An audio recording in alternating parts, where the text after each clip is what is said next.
hate this system.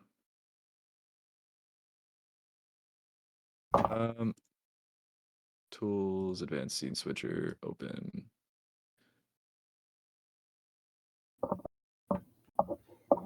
Macro 25. You're supposed to be like 15. There we go. Okay.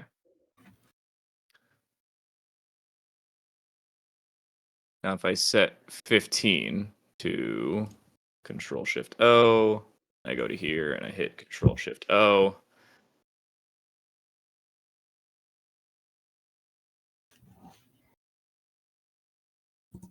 All of this is run by hitting a single button. I wish I could do that. I wish I had like the drone opens anyway, but This is a drone shot I took before our game, by the way. Yeah. Nice. I fucking hate drones. That's a story for a different time. I will yell for 30 minutes. Actually, I need to charge the batteries for it, so thanks for the reminder. Yep. The problem. Hey, person, before you say what you're gonna say there. I literally wasn't though. Hey, Willie, I'm hitting the Gwitty right now.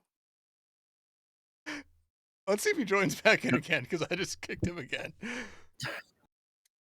I'm wittily hitting the Gwitty for you, Queen.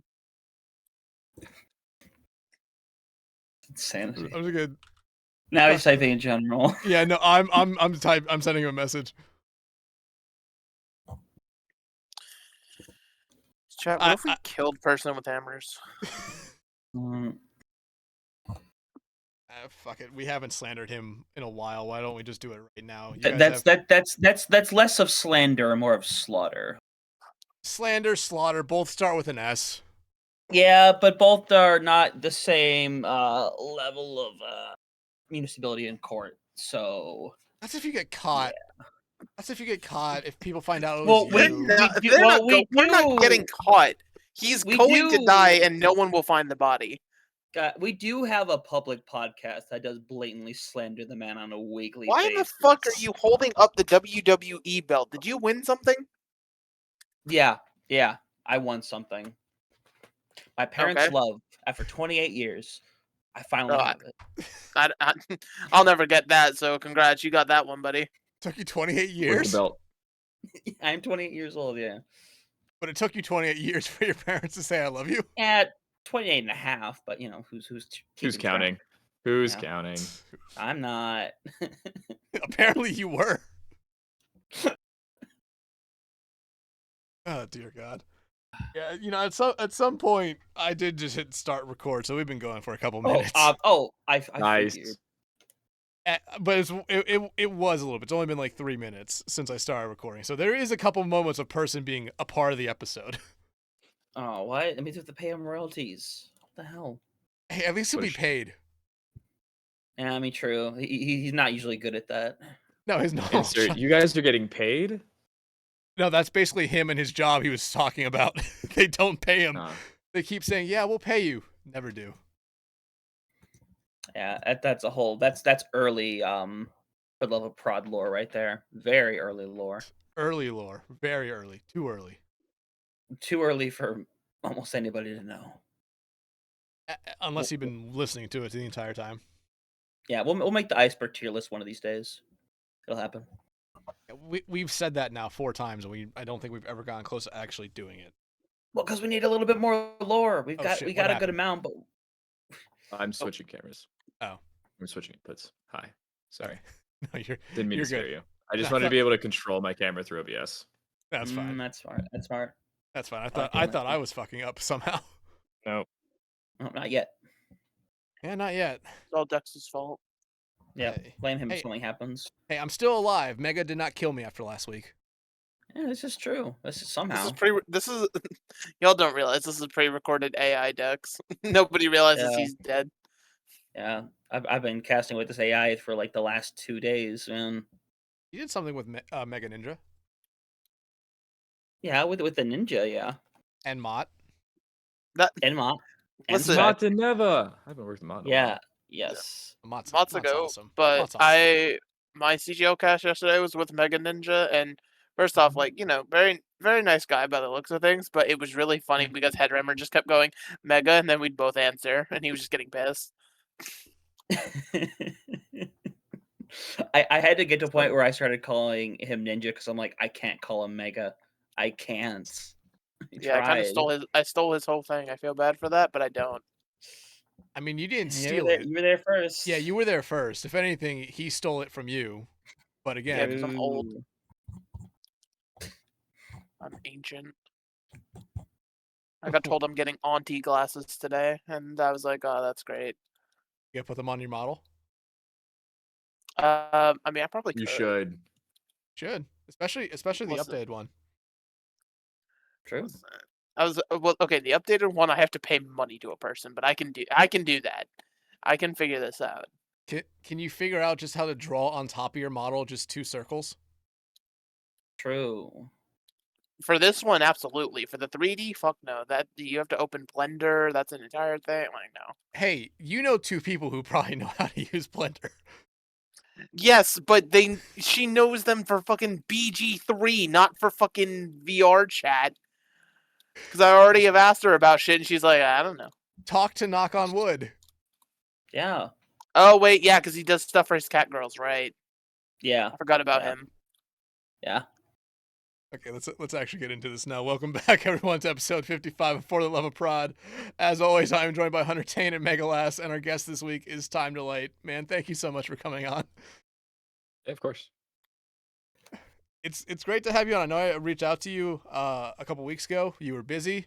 Found a good week for you to come on, and I'm really excited to have you on. I was talking with Hunter about it yesterday. Like, hey, I got TimeToLight. It's gonna be a really fun episode. Not for the reasons you think. I'm gonna just slander I'm kidding. Kidding. We are fine with that. Yes. Acceptable behavior. If you're slandering people in the line of esports, fuck it. It fits the podcast. Fair enough. But No true statements though. some of them can be true. Okay. Just some. Yeah. Just some. Yeah. I was gonna say something about Hunter balding, but Why? I'm also balding. Why? That's why I wear hats. Why? Unprompted. Actually, very unprompted. I think we're starting to overuse the bald joke. There's only one man that can call me bald now. I'm sorry. Headrammer? The No. Rock. No, I wish it was The Rock. Honestly.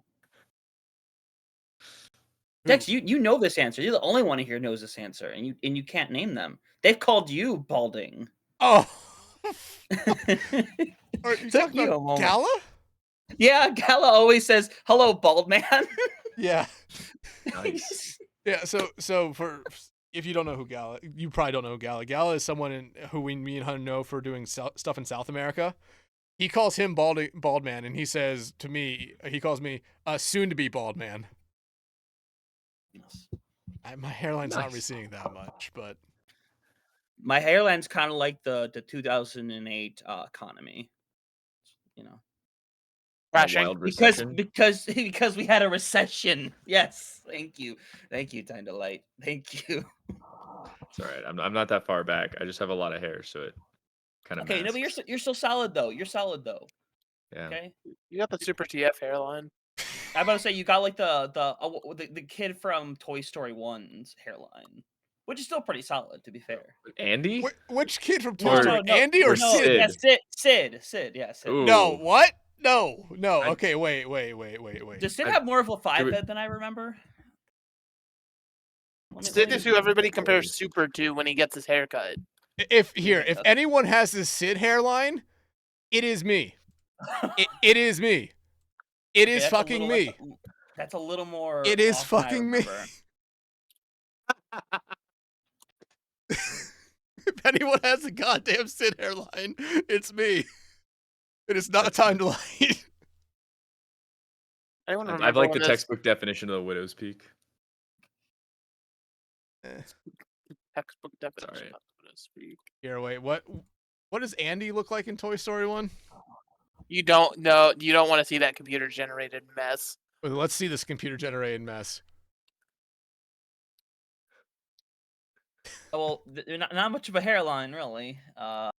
Hey, He this had was the hat fair. on all the time. this was peak animation back in 1998 or 6, whenever the hell Toy Story 1 came out. Was it not Uh, 98? Was it not 98 or 99? I think it was 98 because I think it was the year I was born. So I think it's 98. Hunter, was it born before you? It's Was it? 1995. Okay, it's older than all of us. Fuck. Jeez. I was to say it wasn't even a question as to whether it was older than me. It's got me by almost a decade. So All right, so I'm gonna off myself. I think it's time for me to go. boomer, That boomer. old. Yeah, we are Yeah. boomers. We are. We're boomers in the sense of esports. I'm gonna make it work for me though. One day I'm gonna get everyone to start calling me Gam Gam or some shit. Oh, you said you're getting auntie True. glasses, right? Yeah, auntie glasses. Get to join the glasses crew. This is gonna be perfect. I'm already part of Glasses Crew. It's just I've had the same pair of glasses for 10 years, and they look like they've existed for 10 years on this earth, and they don't want to anymore. Fair enough. Understandable. Okay. Okay. How about we actually get into it now, since we're about I guess. 12 or 11 minutes in. But TimeToLight, before we get into our normal kind of questions we ask before we eventually spiral out into randomness, I want to give you the chance here to give a short introduction of yourself, and mostly what I'm asking with that is tell us what roles you have done or do, and what games you have or do work in. So I've done basically everything under the sun at this point in both esports and now in regular sports. I started in 2021 and I basically started learning everything at the same time because I had to be doing everything. I started inside, I'll say this as a joke, but it is kind of not so much of a joke. I started inside a little cult where basically people joined and then you had to recruit other people to join said cult. Oh But God, you're an MLM. people playing video games. No. It was basically just people trying to play video games and find people to play video games during COVID. But people were playing the same video game, then they wanted to play competitively, then they wanted to play against each other, and then they wanted it streamed. I had the game knowledge, software knowledge, and hardware capability to get the streaming done. So I was producing, solo casting, and observing for most of those broadcasts. I could basically do everything other than League. I kind of still can. I can still produce League. I just can't cast it. But most first-person shooters, MOBAs for production, and everything else for casting if needed. And as of 2024, I started working in sports, and I'm kind of in the same boat. I started running replays and graphics early, have been running a couple different broadcast softwares. We were just talking with Person earlier that was kind of caught up with what I do for sports. And so I've been able to do a whole lot. Funny thing is, when you started talking about that, and I said like, "Hey, there's a person who would love this stuff," I immediately said, "Hey, if you're available, jump in the podcast chat now, like right fucking now." And I think he was there 5 seconds later. Yeah, didn't take very long. You said Person, and I'm like, oh, I wonder what this person's name is, and it was Person. Yeah, he's told us why it's Person. I don't think it. I don't remember it being, like an impressive reason. I think it's just because someone just called him Person and he just ran with it. I was going for like anonymity on that one, but that makes sense. It might be anonymity, but I don't remember what it was. But uh, we'll probably talk more about, especially the sports stuff, the traditional sports stuff later, because there's Person. We've also had on. Why am I forgetting? So bad that I'm forgetting his name. Llama on a couple weeks ago, who also does a lot of stuff with traditional sports as well.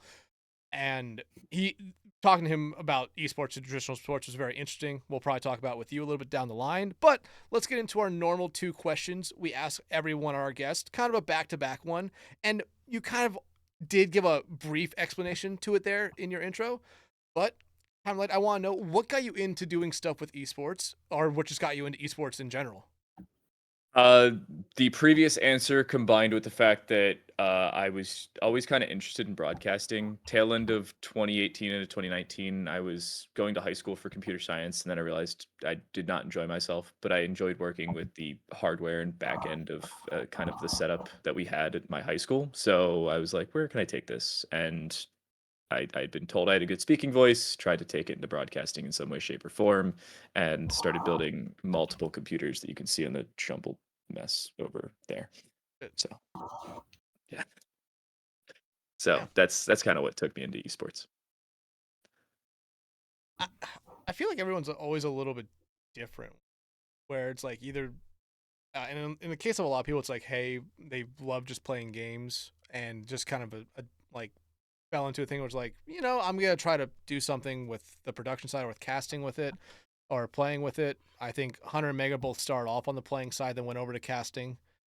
I never actually played competitive esports. I was never. Nope. Yeah. We talked about, I think 2 weeks ago, with actually the last 2 weeks, I brought up the fact that the only reason I started casting was because I sucked so bad at a college tryout that I was just like, fuck it. I just want to be a part of the team. Let me do anything. I was kind of in a similar boat when I started working in esports. I want to say it was my junior year, maybe sophomore year, where I was getting decent at Rainbow Six Siege in particular. I was top 2 or 3% in Rocket League for a decent bit of time, and I always knew what I needed to do, but I was never in the neighborhood of being mechanically skilled enough to do it. I can't play with an Xbox controller for most games to save my life. I still use the old grip. Everybody's using the claw grip or whatever the heck that is for Rocket League, especially.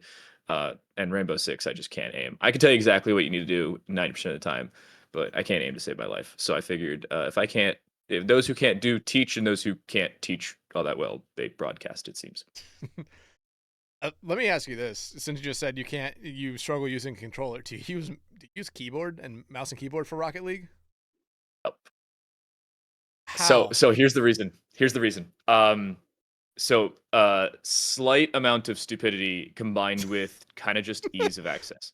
Um, so first got a laptop to play video games with in 2017. It was like just before Thanksgiving in 2017. I immediately downloaded in order Rainbow Six Siege, Counter-Strike, and Rocket League, all on like Christmas Day or something. PUBG was right before Thanksgiving. I downloaded those other 3 games on Christmas. Was playing all of them.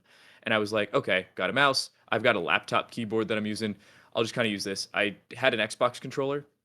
Guess what? Had no idea you could just plug an Xbox controller in to a computer and use it because I was 13. So I didn't and proceeded to play mouse and keyboard for the first 300 hours of playing Rocket League. At about the 310-hour mark, I was told, you can play with a controller, right, when you're on PC. And I'm like, you can do this? And decided I'm not going to learn how to play Rocket League again. So I just stuck with it. Like, I'm still terrible. No, I didn't know there were people who actually said, you know what, I'm gonna play mouse and keyboard, Rocket League, until like 2 years ago. I thought it was like, yeah, no, you have to use a controller. Like, why would you ever use mouse and keyboard? It's just, I feel like it would be so inconvenient. But nope, there's some incredible players out there who do use mouse and keyboard, and it's just like, how the fuck can you control the car better than me? I want to say until very recently, albeit I haven't been in the Rocket League scene as much, there was only one player who won an international LAN with mouse and keyboard. His name's Yu-Gi-Oh! And I I want to say that was changed the last 2 years, but for the first like 8 years of the game, one guy had done it. He was on Dignitas when he did it, and then everybody else sucked. So And like, I was kind of the opposite when I first started playing games on my laptop, and I think the first one I played was like CS or CS:GO, and it was like, okay, I know mouse and keyboard is the way to go, but I just want to play on a controller. But I felt like after playing on a controller for like 2 weeks, like, God, this feels awful.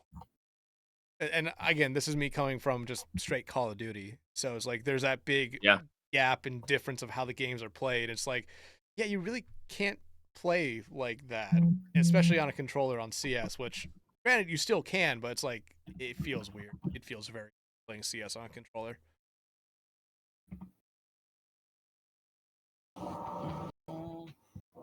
Hunter, are you connected to the right mic? Yeah, no, I am. I'm connected to the right mic. Rod Am I Bowman. not? I don't know. It's Am I not? picking up a lot of background noise.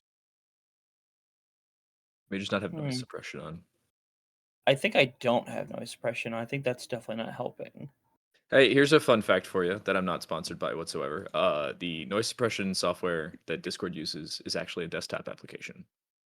And I've been using it since 2021, I think. It's not free, but it's good. Yeah, it's crisp. Yes. Yep. Unfortunately, they added a whole lot of new stuff that I don't need, and so they're Mhm. charging people more for all the new stuff, and I'm like, please just get me back to the watered down basic version, please. Gotta love when companies do that. Hey, we added all this shit that maybe like 5% of our user base will actually use and enjoy. Uh, Well, the other 95%, no, will fucking hate it. We're gonna charge you for it now, though. It kind of makes sense because they're going to like more of a business centric thing where you can record meetings and do a bunch of stuff. They have accent conversion for international businesses, which is nice. I don't need that, man. I just need it to not pick up my keyboard while I'm casting. That's it. That's the only thing I need it for. I remember using my old microphone a lot and running into that problem where it's like I can't type, or if I do, I have to like because it was old. It was this microphone, a Yeti X. So Oh, nice. it has the button on the front where you could just press it and mute it and mute all the stuff going into it. But when I swapped over to this microphone, it's like it has good enough noise suppression and everything else to not be able to pick that up, so it's nice. But I just remember it's like I can't type anymore. It's like if I'm typing, it's one letter very slowly at a time because I don't want to just go in and just type it really quickly and just hear all the keys at once. Yep. But so we know what got you in. I imagine you can guess where the second part of this question is going to go. What keeps you coming back to doing stuff with esports and working esports productions? A lot of the times it's the people. I enjoy working with a lot of people that kind of started me in the broadcasting industry. In all fairness, I've worked a lot less recently than I used to. I think I've casted.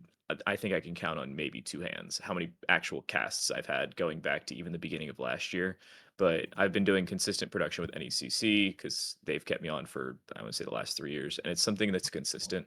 That's one thing I've really been looking for is some consistency, and unfortunately, a lot of the outside of collegiate esports Hmm. doesn't really have that. So I get my Wednesday evenings for either Counter Strike or Rainbow Six Siege. That's what's currently on the table for me, but not a whole lot else right now on the esports side. Well, I mean, I can understand that as well, and especially with a lot of us, the consistency is hard for Yeah. esports because whether it's something like NECC, NACE, the collegiate stuff, it always kind of feels like, especially when we've talked to other people who are already in it or who are like wanting to break into the esports or the collegiate esports scene, it's very hard because once you're there, you're basically there until either you leave or the entire management structure changes. It seems like at Uh, these leagues. s- So I actually had this conversation a couple weeks ago because the new season started now 3 weeks ago. And the question was, hey, am I coming back? And I'm like, as long as you don't say something absolutely atrocious on social media, between now and the first week of the season. And this was for the observer. It's kind of expected to where you're coming back unless proven otherwise. I think there was a big problem with that maybe 2022 into 2023 because some people were just sticking around. And if you're on the production side, it's not really as applicable as I think it is for the casting side, especially. I was still doing a lot of casting back in 22, 23. So this makes a little bit more applicable sense. But people who A didn't play the game, B didn't cast the game outside of collegiate, and C didn't really work in the neighborhood of the game outside of just their weekly single Rainbow Six Siege broadcast, it felt like it was a watered down product because these people had been there since the first couple years and then were sticking around because they hadn't done anything wrong to leave, but it didn't feel like there was any direct improvement. I think that's why I've stepped back a bit from casting mostly. At this point, the only games I'll really cast are Counter-Strike and PUBG Mobile because I've got a couple companies that I've ended up working with over the last couple years. But that's really it. And I'm okay with that. I've enjoyed production. I think taking some of the stuff that I've learned working traditional sports and bringing them into esports is fun. And I don't think it takes away from the product or the actual broadcast if I don't work in esports as much as I used to for the production side. I would agree with you there, and I imagine hell. Let's just talk about now. PUBG mobile games is a very interesting one to really have esports in because it feels like it, I feel like I'm naive saying it feels like it shouldn't necessarily ever be a thing to have mobile games be like world-class esports, but I've seen COD Mobile. And then you watch the Winter Olympics and luge exists. I mean, hell, I love luge. I love the sliding sports, man. The sliding sports are fucking awesome. I don't care. You have people going down the hills, these ice like tracks, going 85 miles an hour with no padding at all. Fuck yeah, it's fun as hell. Oh yeah. Skeleton though, dangerous. But my parents. Isn't that just head first? Yeah, that's head first. That's head Okay. first. Just make sure. My dad asked me the question of all the Winter Olympic sports. Well, which one would you do? I said skeleton because if I fuck up, at least I won't remember it. Nice. It's a good one. I remember that. But like, just seeing mobile games, especially, have big scenes. It feels like one of those ones that it shouldn't happen, but it is. Like COD Mobile's huge. PUBG Mobile. I don't understand how it got huge because I always felt like PUBG was on at least the PC version of it was one that was kind of looked at as a little bit of a not lesser game, maybe a weaker game than some of the other bigger battle royales for the most part. But like the scenes there are a lot bigger than I think a lot of people really expect them to be. I think it's also the barrier to entry. Like a lot of the mobile games are more popular internationally. So for PUBG Mobile, the company I've been working with was Nace, and I think it was just then the Star League in association with the PUBG Mobile Campus Championships. And Campus Championships North America, pretty obvious, very wide open opportunity for schools to enter. Surprisingly, a lot of Canadian schools. But the barrier to entry internationally is a lot lower for that, and I think it improves the overall element of play. The more people you have playing, the more reps you're going to have, the higher that bell curve is going to toll, and then the better players are going to be overall, which is why League of Legends players in Asia are better than League of Legends players in America. It's because there are more people playing League of Legends in Asia, and you have that higher barrier. Yeah, and I mean, I feel like I feel like what's our friend Spectrion here. He talks about staying up a little bit later, uh, at night in the UK. So he specifically gets comp games and Overwatch with Saudi Arabian players because right now Saudi Arabian players are really fucking good. So that entire region's really kind of shooting up with talent. So Spec is playing in those lobbies. I don't know how it's going for him, but like he specifically says he will queue up late at night just to play with Saudis, which is a very interesting thing to look at. And like I've heard league players here in America say like, hey, they'll stay up till like midnight, late at night, and queue Korean servers just to try to play on horrible fucking ping, Yeah. but they will try to do that so they learn something, which I think is a wild way to look at it.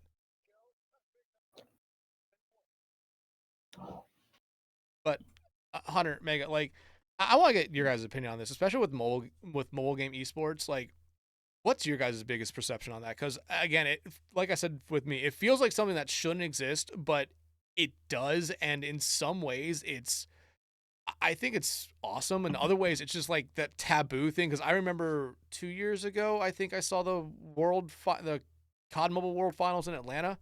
It was really interesting just to see how they had that entire venue set up for that, and really just seeing what the players themselves like had on stage because they all had like pillows to rest their arms on, which I thought was kind of funny.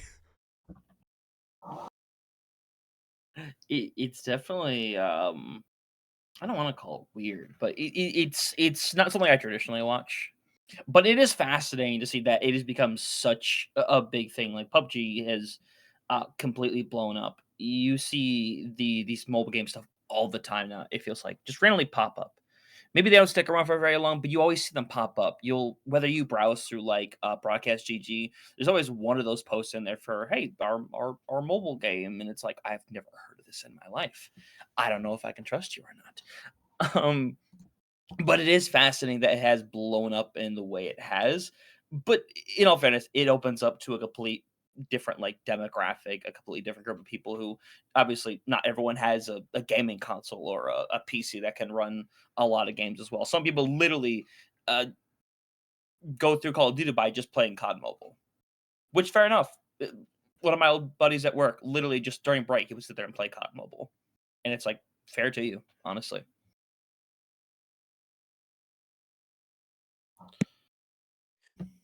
Yeah. Truthfully, I'm trying to think of ways that I can add, but I would just be repeating the same. I'm just sat here like I don't even know the words I'm looking for. Yeah, there's words there somewhere, but it's one of those things that obviously we don't particularly have much experience in that regard. I play Yeah. freaking gotcha games on my phone. I'm not exactly a savant when it comes to to esports, when it comes to mobile gaming, but it is fascinating, I will say. I'm excited. Like, there's a part of me that really wants to see it continue to get bigger because, like you said, it's a completely different like barrier of entry. There's a completely different market out there for people who only want to game on their phones. Like, again, even though I myself might not generally like the game, fucking Clash of Clans and Clash Royale is a weird one of Yeah. like, there's major esports for that, and they're giving out like a shit ton of money. I'm just like, I remember playing that when I was in middle school and getting tired of it after 2 weeks. There have been people who've been playing it for 10 years. It's like, yeah, I'm not even close to having like the best stuff. It's like, how? But You heard about the controversy with Clash Royale and Supercell the last 2 weeks, no. maybe last 3 weeks. So, you know Jinxie, Yeah. unfortunately. Okay. So there's been an uptick of whatever game Jinxie decides to play for the week, or whatever game insert streamer here decides to play for the week. It gets an uptick in players. This has been applicable for Rainbow Six Siege for a while. When he bounces between games, you'll see it on like Steam charts or something similar.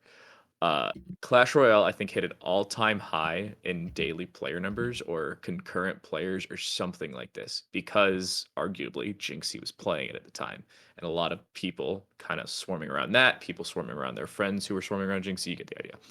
Well, Supercell's like, hey, this is great for us. Really want to say shout out to all the people who work at Supercell. And Jinxie's like, what about a shout out to me? And I hate to be the guy that's like, he's not wrong. But even Supercell then turned around and was like, he's not wrong. Shout out Jinxie after the fact. But he was like, oh, I'm just not going to play a game again or something like that. I didn't go through the whole in-depth thing because I didn't care that much. But it was interesting to see how an individual can kind of boost a waning player base into an all-time high, and then said company with the company with the game is like, yeah, we did great. Which objectively they do. They've got a decent game, but it's not the reason for the all of a sudden wild uptick in a small army of people playing your game. The small pound your back on your own back right there, not knowing like, or fully knowing that someone else is the real reason why you're there. It's insane. I was gonna say like everything up until the point where you said, oh yeah, D-Cell shouted out or thanked themselves. I was like, how is this a controversy? I was like, oh, there it is. There it is. I got it. I don't know. I remember last year. I think it was Clash Royale had I think a $10 million prize pool for a World Finals or something like that. I remember it was a large amount. Might not have been 10 million, but I remember it was in the millions. That sounds close to right. World final prize pool. I'm digging Wikipedia up right now. There's no way it has a fucking Wikipedia, Hunter. Oh, What, absolutely. PUBG Mobile? I'm not talking about PUBG Mobile. I'm talking about Clash Royale, Clash of Clans. Clash Royale does have I still believe it, honestly. I still believe it would. I'm looking at it. I'm looking at the Clash Royale Wikipedia right now. Matter of fact, if you go to Wikipedia, and I think if you search by game, Clash Royale is above a couple of like more traditional esports. In order, you ready for this? Dota 2, Counter-Strike, Valorant, Mobile Legends Bang Bang, and then League of Legends, which is hilarious, by the way. Yep.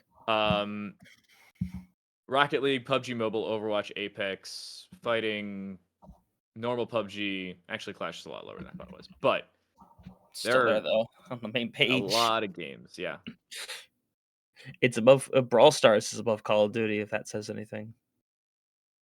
Hey, Brawl I feel Stars like had a Call World of Duty's Finals. esports scene isn't like directly associated with the rest of the Call of Duty player base, though. Yeah, Like it's not. Counter Strike feels fair. of all the games, I feel like Counter Strike is one of the most closely associated with the professional scene. Counter Strike and maybe Valorant. I'm gonna be honest. Like, I've never heard anyone talk about Dota 2 outside of its esports. I'll go a step further. I've never heard somebody talk about Dota 2 unless it's about the international, and it's Same. because TI has one of the more unique prize pools where basically if you spend money in Dota 2, it goes to the prize pool. And so it's one of the more lucrative esports for organizations to be in because specifically of that prize pool. I think the base is like the same as it is in Counter-Strike, but their prize pools have been almost as high as $50 million or something like that in a single tournament. What Wow. is the last? Trying to find that so I can look at the prize pool.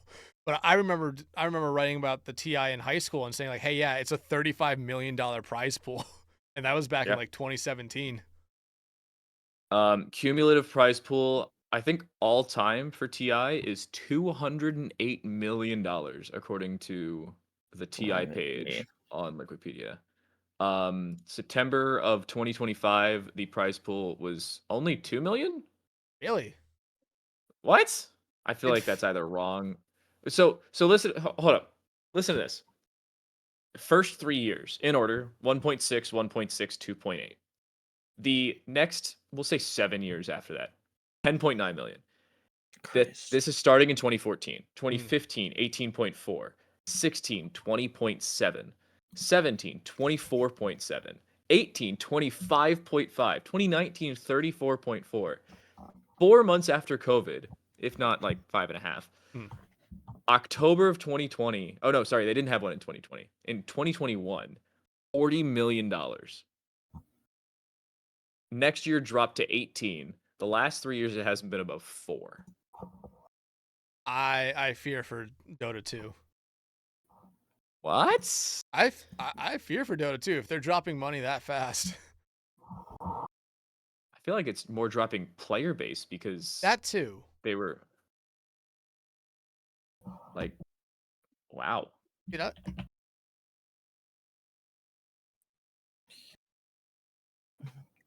they have over 130 characters in this fucking game. Holy shit. Yeah, there's a lot. It's basically League. Yeah, League has like 100, like 80 or something. Yeah. I always forget how many characters League has because you only ever hear about, I feel like, 15 of them. Well, yeah, if you don't just play like regular like classic Summoner's Rift with your friends, and you're forced to play the same 10, 15 champions. See, me, I just run Mundo on top lane and just have myself a good time and don't care about anything else until my friend says, "I need you to come down mid." It's like, you got it, boss man. I got you. And you want to know what I do? You don't play it at all. I don't play it at all. That's a smart choice. Me neither. It's a And great way to live. It's a great way to live. Like, and this is not me dissing the game because it is Yeah. inherently a good game. Mhm. That's as far as I'll go with it. Yeah. But dear God, like there's one game I never want to cast. It's League because there's so much fucking build before anything happens, and I just I remember sitting there in my college esports facility working on stuff, and I said like, okay, I'll stick around till the end of the match, and like it just started. I thought, okay, it's gonna be done like an hour and a half. I fell asleep on the fucking floor for 2 hours. God. No. Yeah. I don't Yeah. know. To be fair though, I will always go out my way to go and like watch some kind of like amount of Worlds. Worlds is Yeah. so much fun to watch. I'll Even if I'm not like watch. the biggest fan of the Mhm. esport, I still love watching it. I will watch Worlds for probably about an hour just to look at all the broadcast stuff, and then that's it. I'll look at the transitions. I'll look at how they have everything set up. I'll look at the stage. I'll look at everything that has to do with the broadcast. And once I think I see everything, yeah, I'm good.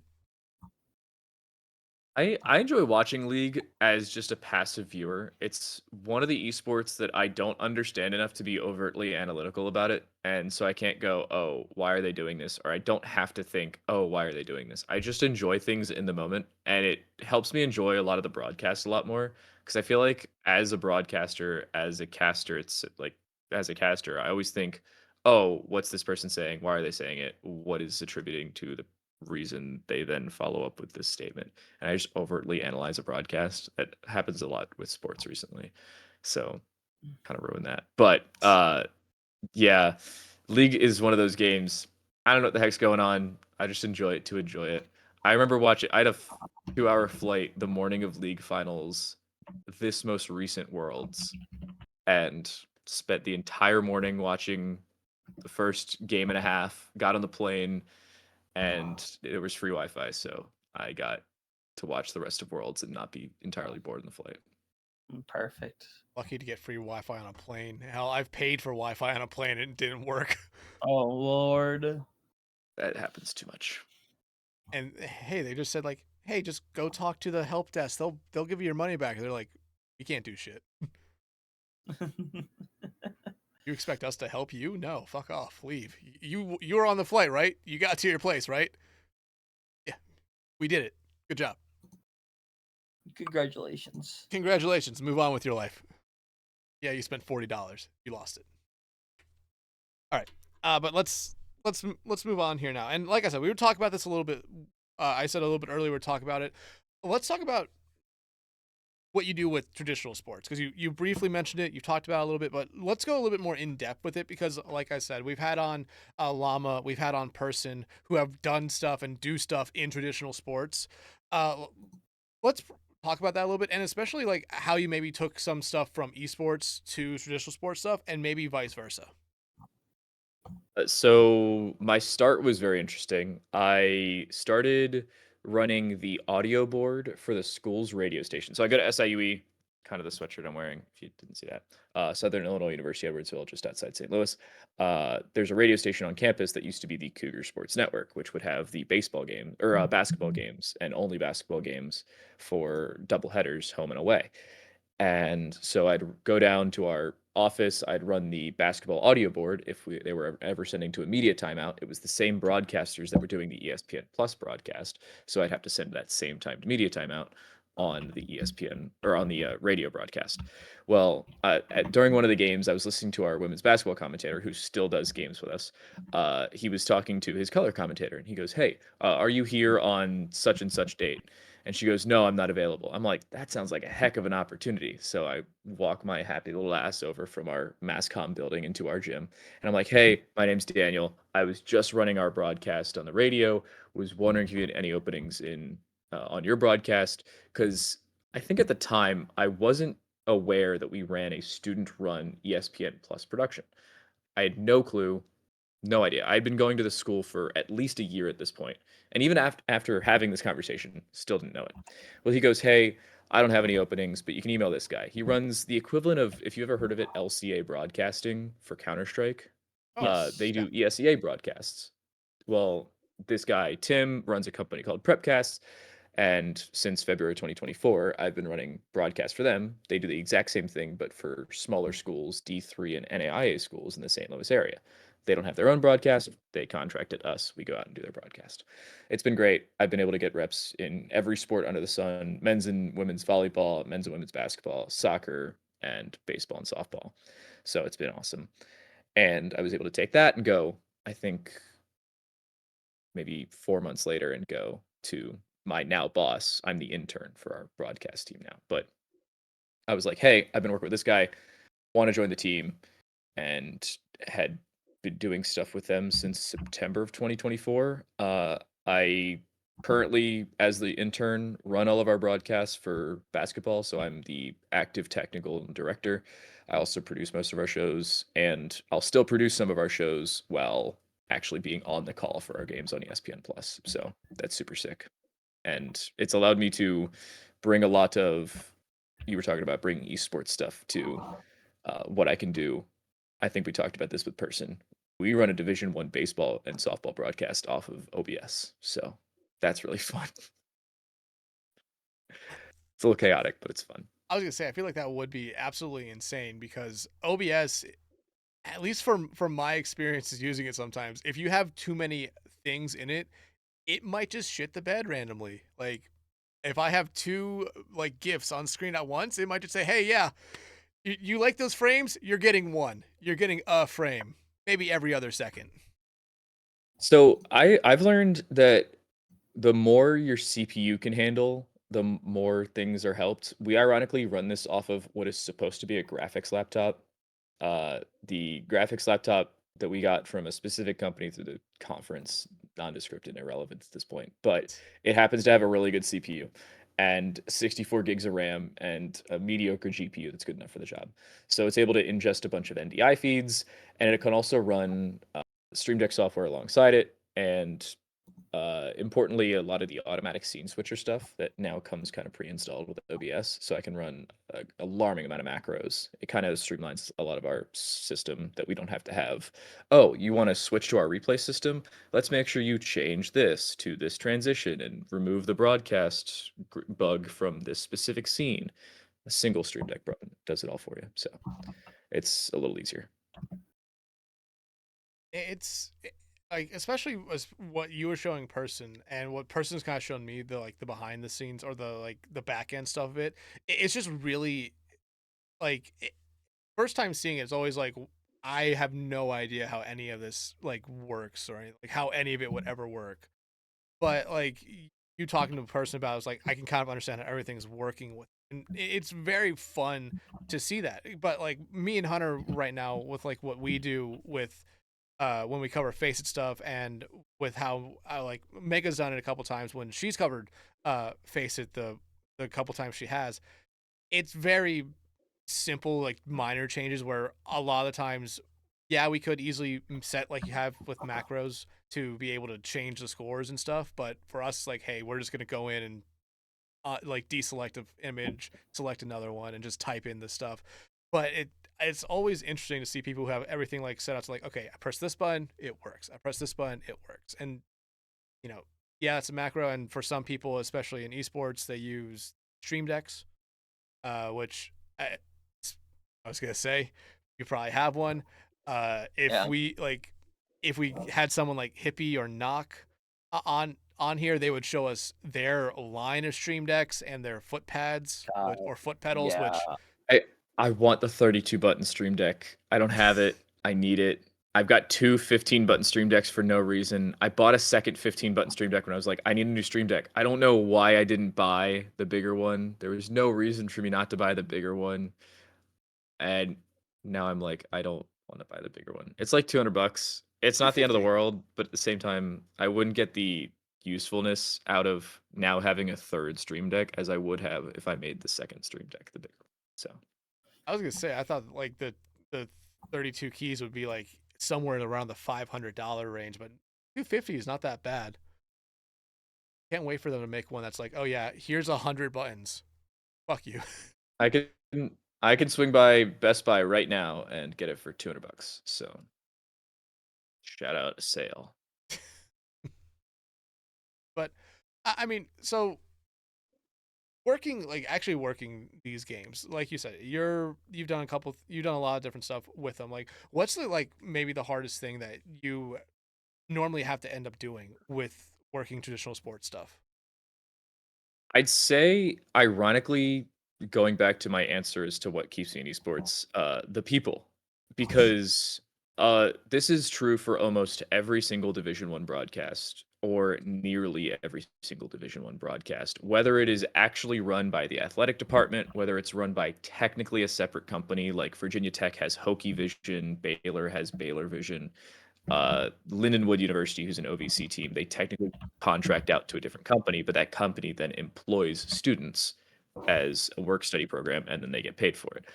In my case, our broadcast, barring my two bosses, Lauren and Joe, they're both amazing. We are entirely student ran, which means every camera operator, every person on a replay machine, graphics system, everything, except for the broadcasters themselves.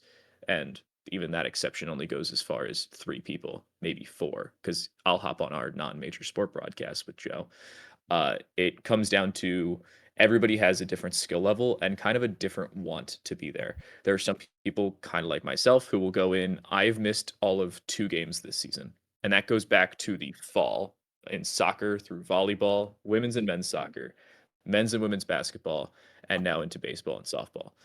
Uh, the reasons I've missed them are I was going to NASCAR with my dad because it was in town, and I sprained my ankle reffing soccer that morning, and so I couldn't be there. So those are the exceptions as to what I've missed. There are some people who show up for every other game, some people who will be there like once every 3 weeks, and everybody kind of has a different desire of what they want to learn. Some people are amazing on graphics and will work every single game on graphics for the rest of time, and they're awesome, and I love them. Other people, because we have sometimes limited staff, need to learn graphics on the fly, and sometimes that's the difficulty. I feel like if we had a little bit more consistency in staffing, things would be a lot smoother, but you're working with students in a student-produced environment who all have to worry about school as well. So again, different priorities. Enjoy the race at Gateway. Yes, I did very much so. I was 8 rows up with a camera in hand, and I enjoyed it myself.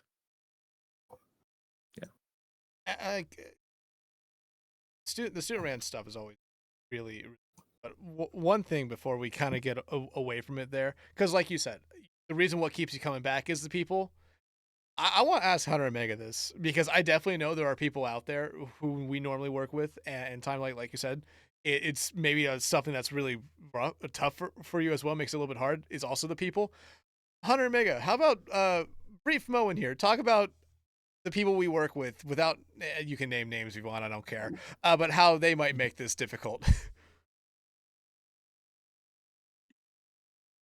Oh, making things difficult. I feel like that's some people's jobs. Be a second description. I don't know. I'm trying to think of like Yeah. I'm trying to think of like a specific reference to a person because I'd love to Me. just call somebody out by name. Not really you. I feel like you're good about it for the most part. Now I actually want to know what I'm bad with. If she I just can't think of introduced anything. art for no reason.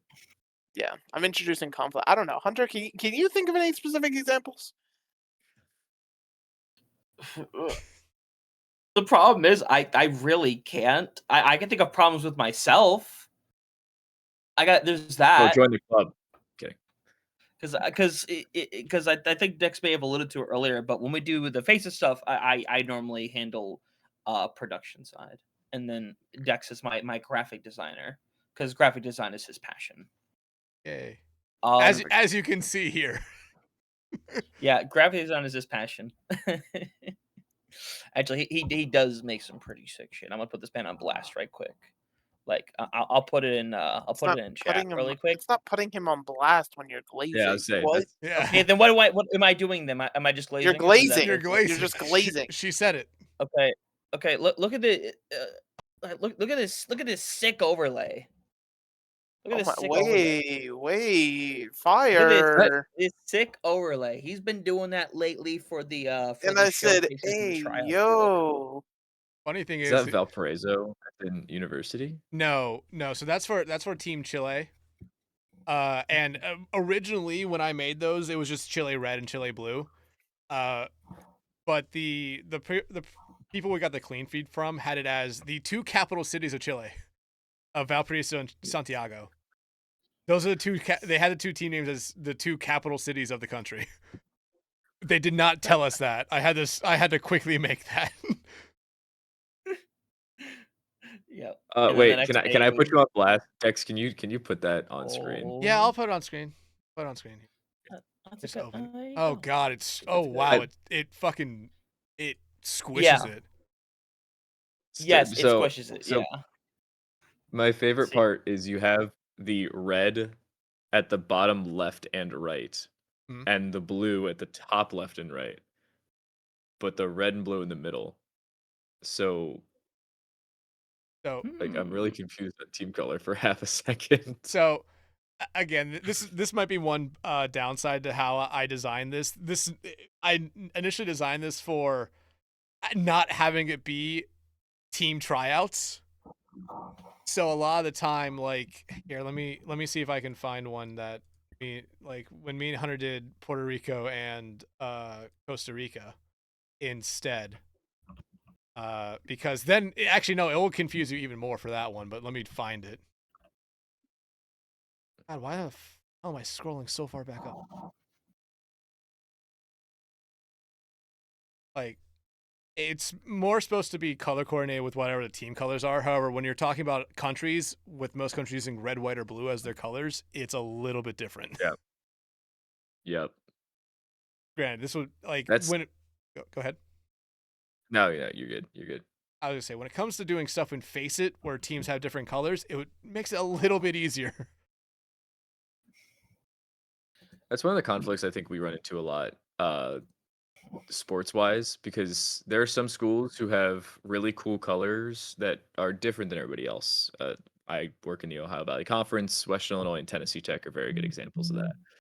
Western Illinois is purple. Tennessee Tech's like a nice gold. They've got purple as a secondary, or it is their primary, but you get the idea. And you've got 8 other teams that all have some freaking shade of red or blue, and you have to put them all back to back in a standings graphic. You want to figure out which one you want to put as blue, which one's red. The one after that has to be white, and then you're back to blue, and then maybe red. And nobody can go like consecutive colors without having some sort of conflict in some way, shape, or form. So it becomes a headache. I mean, the best example of that is just look at the MLB. I think there's like three teams that don't use blue. White Sox? No, throwbacks. True. The Padres, if they don't wear their throwbacks, they're brown and gold. Yep. The no, can't say the Marlins anymore. Definitely not the Cardinals. They've got like this powder blue. And also that navy is a color for them. Yeah, true. God, I should know this.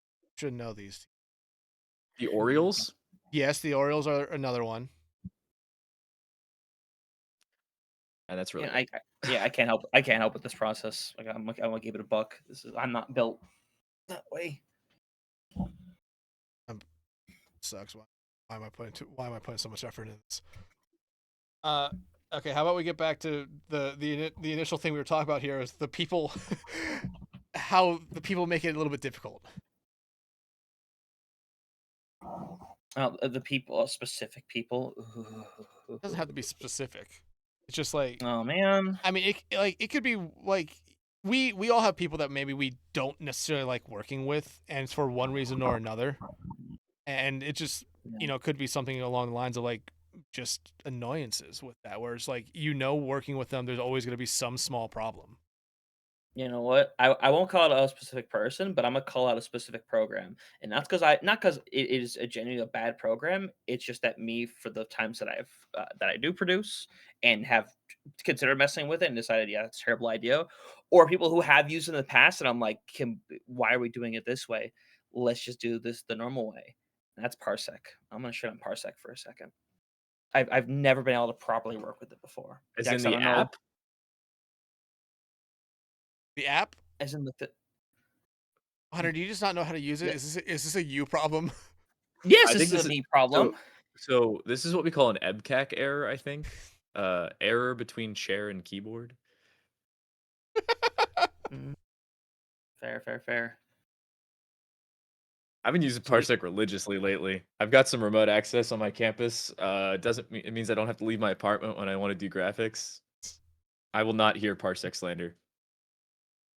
No, I think this is maybe one of the only times you might ever actually hear it, because we know two people who use it religiously. Yes, very religiously. I can slightly change my answer to something that sounds a lot more legitimate. Fine. A lot of people like to do things their own way, which is not inherently a bad thing. But then it's one day you do it this way, next day, oh, we're doing it this way instead. You get into a pattern with certain people, and then it's kind of like, hey, we do it this way, and it's like, why have I never heard it that way in my entire life?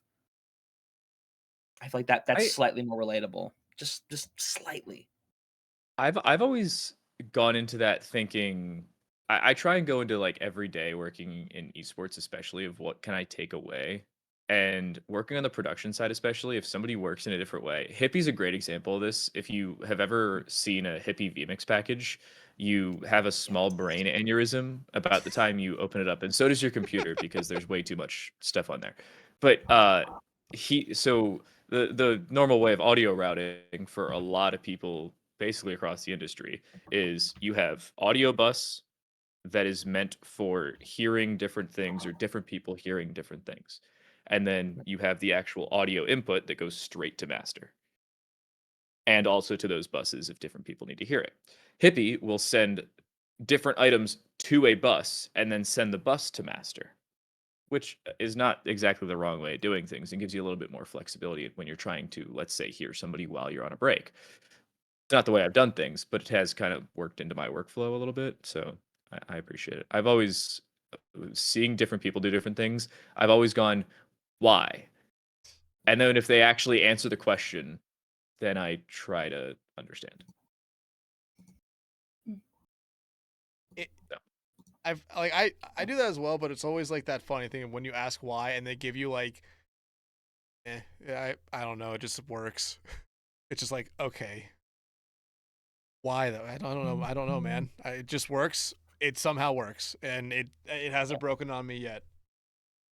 Yep. Like our method is it's so bare bones. It's To be it's fair, fucking it doesn't stupid. have to be complex either, though. It doesn't have to be. It is this simple. Hell, when I started going from just using straight up desktop audio to actually having separate audio channels, I'm like, I'm really being the expert now. I've really figured it all out. From student to teacher in one fell move. I'm still the student. I'm always like there are like when I first started doing this and Dexnos as well, the quality was like actual shit, and I had to message Hippie like Hippie, what am I No, doing wrong? you And then told he's me like, Hippie reached out to you saying, "Hey." oh yeah, no, you're right. I'm gaslighting us. No, you're gaslighting yourself. Yeah. Well, you could have let me gaslight people, you know. I no. There's only one person here that can successfully gaslight anyone, and it's not me or you. Yeah. Oh yeah. Oh yeah. He just messaged me. What streaming output settings are you using? I sent him, and it's like, he just sent me a list of things to change it to. I'm like, we'll try that. And the next day, it's like, oh shit, this actually works. Damn it. Now I have to give Hippie credit. You though? I mean, Don't inflate his ego. I kind of already have. No, yeah. Don't Can't inflate his take it ego, back. dude. Don't. He'll go out and buy another fucking Transformers statue or figure. Let him. Let him. Screw it. Be my guest. I don't want to know what the fuck, Joker. What do you mean, Joker? What is Joker up to? I think it's time to change topics. I don't know what's going on anymore. Yeah. See if I can find the soundboard. Hold up. Wait. I can't find it. Soundboard? There's the thing he typed in general chat is it's a sound from a song. Yeah. I don't know about I'm not that, gonna but I say do it. have So this. Skibidi Ohio Riz.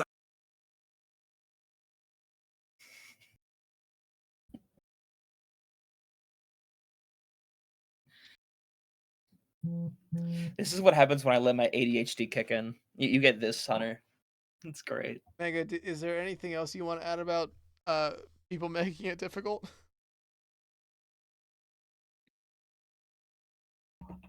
I'll add players sometimes. Dude, players All the fucking time. suck. Players They are do suck, stupid and dumb, and I personally believe if you are playing in the esports tournament for the duration of the time that you were supposed to be in lobby, you lose human rights. Like you just don't deserve them anymore. And as soon as the lobby's over, you can get your rights back. But while the lobby is happening, no, because like you will have players. It'd be like if something takes like 0.2 seconds too long, they'll be like, "Yeah, I've decided I'm gonna go wash my goat on the other side of Antarctica real quick. I'll be back." and then it's just like, what the fuck are you doing? Who decided that you were going to do this? Number one. But then when they're in the lobby, it will literally be like, guys, there's like a hair that's in the wrong place here. I'm gonna have to remeasure everything. Like, this is a completely separate topic entirely. But listen, those fucking dorks that measure out their setup at lands, you're a fucking nerd. I promise it doesn't make that much. Like, I feel like fucking what's his name from Whiplash, where he's screaming the sea height. The sea height was the fucking issue. Now you have it, right? Like, Oh yeah, it's just, I promise. So now you have it. So now you have I promise. If you whip out a measuring tape at LAN, I sincerely hope you don't drop a single limb and you fucking 0-2 out of the tournament, because that's what you deserve. Hold on, Mega. Wait 1 second. Okay, we're good. It's the mic height. Wait. Yeah, the mic height. Oh wait, no, I found it. I found the Gamsu picture. I found it. So heavy. This It's a tape measure. What the fuck do you mean? Why was this? Rolled Oh my pretty god! far as well. It is all the way No, in the hallway. What the hell? Yeah, no, this is. I found the Gamsu picture. This shit right here. Yeah, no, like there's this. I've seen it for other esports as well. I'm like, Doug, with all due, like, listen, if you're going to claim that measuring your shit is going to make you play better, I call horse shit. I call the biggest pile of horse shit I've ever seen in my goddamn life. You are wasting everyone's time, and you deserve to lose.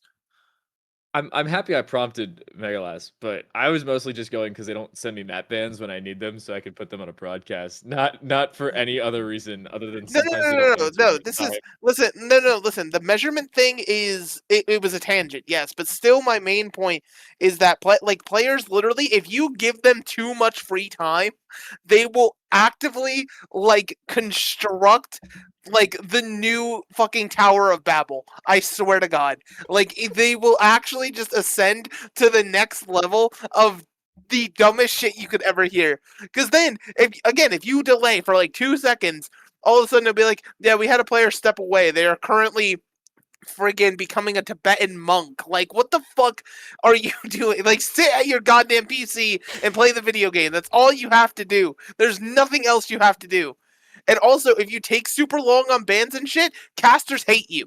Because all that means is the casters are fucking waffling with no goddamn information. And most of the time, especially in these fucking community leagues, casters they can't waffle really well because it's somebody they're not fucking comfortable with. Best case scenario, they're waffling about something that's no longer the game because they're so fucking bored because they have nothing to do while they're sitting here waiting for you to decide if you want to ban Malga or Jetpack Cat for the 18th time. Like, just fucking pick one. It doesn't fucking matter. Tell me how you really feel. I am so bad. People who sit how there does that for make you feel? people who sit there for 9 years on a ban when it's the same fucking 3 bans every map because we're in a meta that never ends. Yeah. For some reason, the thing that pisses me off more is people will sit there for like 5 minutes and ban the most out of place character possible. When it's I like, saw a you mercy spent- ban yesterday with my own 2 eyes. You spent 5 minutes to ban something that had pretty much zero shot at being played in the first place. If that's first selection, fair play. Maybe it's a protection ban. We can give you that little bit of space to work with. Fair enough. You ban out the freaking, I don't know, the Orisa. It's like, fair enough. Okay, makes sense. But you go out there and you ban Torbjorn map 2. It's like, okay, wait a minute. Why? Why have you done this? Dex and I, let's be fair. We had multiple moments in Fatal League this season where we looked at a ban and we're like, why? That doesn't make sense. Because it doesn't make sense. And then when they lose the map and it's like, go figure. Why? Why? Why? Why? Okay, we're gonna move topics here. Yeah, this is a good idea. Before we do that, I loved it how the moment Mega said the first time was like, yeah, these players need to lose their human rights. Me and TimeToLight had this kind of reaction. We're like, oh dear God. And Hunter, I don't know if I could be seen on screen while she goes on this tangent. yeah. And Hunter was locked into looking up this photo. Like he was there, dead set on trying to find this photo, and I remember that in my head, the thing of like them zooming on Gonzo, and he's just freaking measuring out his keyboard. I'm like, oh my god. I'm literally going to my caster Twitter as we speak and tweeting out players while in lobby don't deserve rights. That is smart. That is I will smart double right down there. on this statement. Unfollow Megalass. So, TimeToLight. If you haven't figured it out, Subscribe to if you haven't figured it out Megalass. by this point, every week they tell me that they're trying to get me to regret doing this podcast. They're doing a good job of it so far this week. Yeah. I was about to say, I I don't know how they haven't been successful thus far, but that makes a lot more sense. Apparently, Yeah, I have a lot of patience. Yeah, to be fair, it was just Mega, and then I kind of had my Anakin Skywalker moments, and just pretty much went to the Mega side of let's see how far we can push this man, and let's see what happens. That's the stage we've entered. Okay, moving on. Moving on. I mean, you don't have to if you don't want to. Shut up. Need to move on. We've been talking All about right, now the cool. people for over 20 minutes. Hey, they Actually, deserve it. my bad. Yeah, no, 20 minutes. 20 minutes. Can't do math. Proceed, Mr. Host. Give me 5 seconds to mentally recollect myself here, okay? Yeah, no, yeah, you're good. Recollect yourself. In the meantime, we'll bring up a side tangent little question really quick, just because we brought this up before. We know our answers to this question, but I want to know your answer. TimeToLight. What is your favorite flavor of ice cream? This is where okay. Oh my God. It's actually one that's sitting in my freezer right now. Chocolate chip cookie Ooh. dough. It That's goes solid. Correct. Solid. The dirtly correct hard. choice. Yep. Honorable mentions go to like Reese's peanut butter cup, and I want to say just like a good cookies and cream, but it's got to be a good cookies and cream, not like Mhm. mediocre. If it's the wrong balance, you're just like, I didn't order vanilla, I ordered cookies and cream. So Solid. Very solid. also orange sherbet. Good fan of orange sherbet. That's solid. Actually, that's It- fire. All right. That Good is. work. Here's the thing, though. You need to be in the mood for orange sherbet. Like you have to go into the ice cream store or wherever you're getting the ice cream, saying, I want to have orange sherbet or just a creamsicle. I started having like cream soda. I did this when I was in like middle school because there was a supermarket close enough to my house, so I'd bike there. But I'd get like this giant thing of just a lot of cream soda, and now I just get soda and add cream to it myself, and it's good. So it kind of like orange sherbet adjacent for a Fanta. That does sound good. Mm. I like. Here's the, every year at the start of the year, I see how long I can go without drinking soda. So it's like, I don't normally drink until like the last couple months of the year. But Yeah. at the start of the year, Soda's bad for you.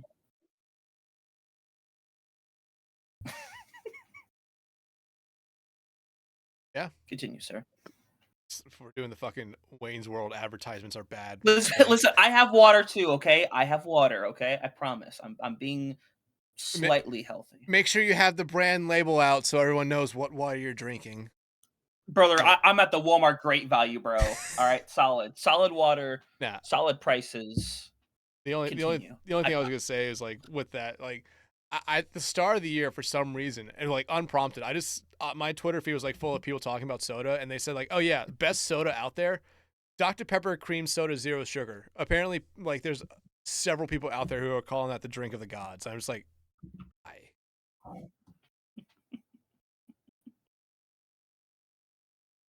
Any other tangents we want to go on? Do we want the rest of this episode to be tangents? I mean, do you have other topics you really, really want to bring up? I have other stuff It's I a could very talk. genuine Yeah, I have other stuff we could talk about. But if you guys have questions, I always say I'm down for you guys asking stuff every now and then. True, but I do feel slightly bad because we've had. Correct me if I'm wrong if you think differently, but I feel like we had a decent trend for a while of actually staying on track for a good period of time before Yeah, the going off last month. rails.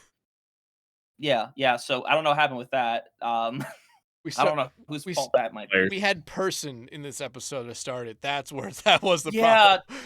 See, that was the problem. We can blame everything on person. That's perfect. For about 2.5 minutes, this podcast was 5 people. we figured out the limits for. Yeah. Let's- Okay. Okay. But please, please. I know. Continue. I'm I'll be silent I'm for a gonna minute. hear.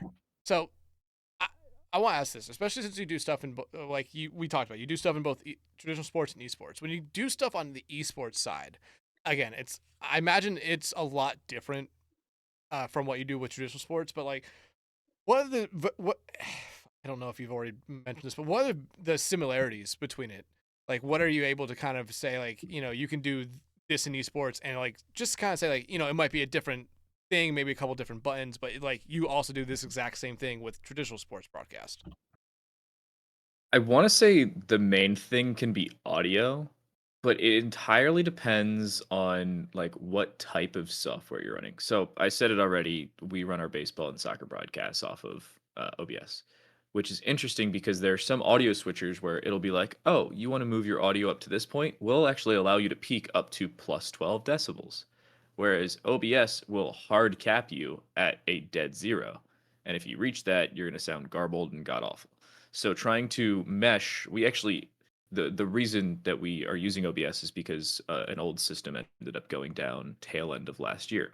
So we ran our final two broadcasts off of OBS, actually off of my old gaming laptop that I had in 2017, because I happened to have OBS already downloaded. And it was something we were actively thinking about.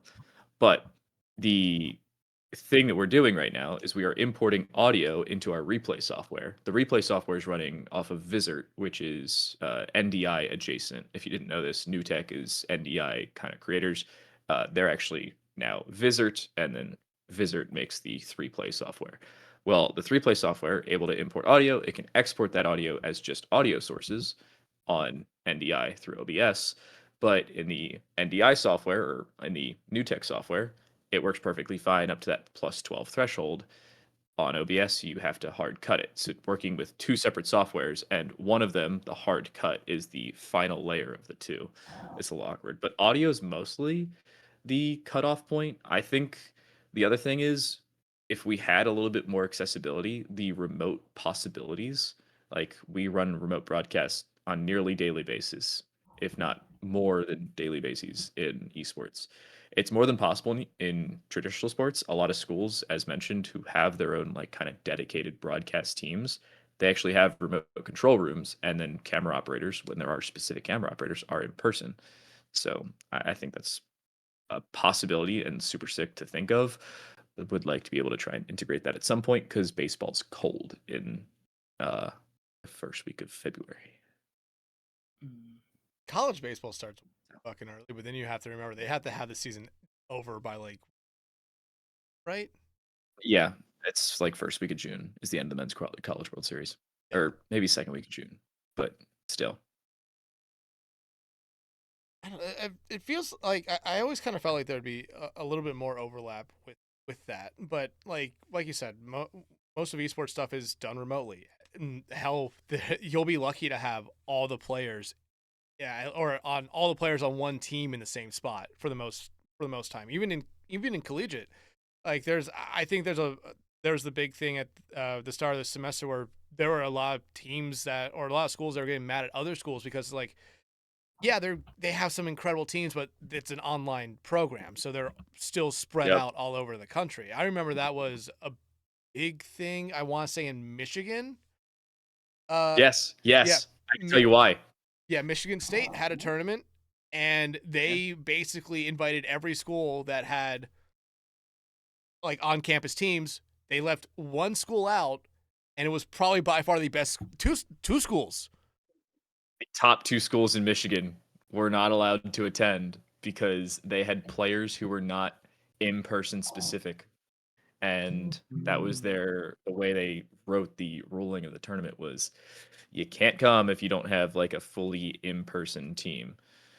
And even if that person is online and happens to reside in the state of Michigan, can't come. So, yeah.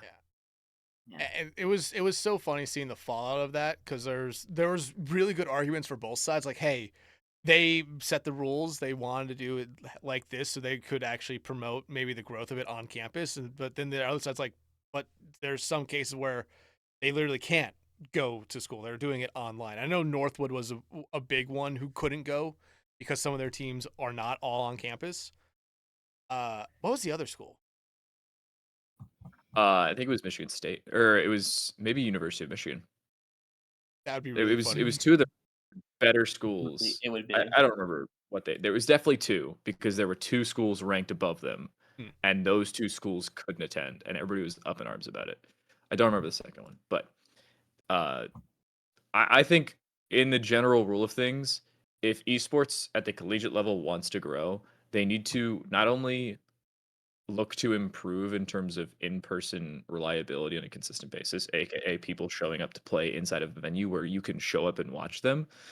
But I think people should start traveling to go play other teams, and you should have like multi-team tournaments. I think a great example of this is the way softball runs their out-of-conference schedules in the NCAA.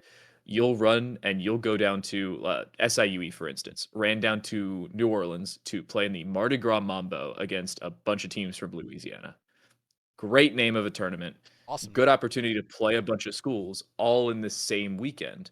Because if you're traveling, you want to make that travel worth it. You're playing like 6 games or maybe 8 games in 4 or 5 days or 3 or 4 days. And you get this done all in a centralized location. In softball's case, it has to be warm because you want to play a diamond sport outside. But I think everybody's been trying to say, oh, yeah, we should have more lands. We should have more lands. I think you should have more weekends where you bring 6 teams out to a centralized location. They all play each other, and it's part of a regular season tournament where you actually make it something that people can attend.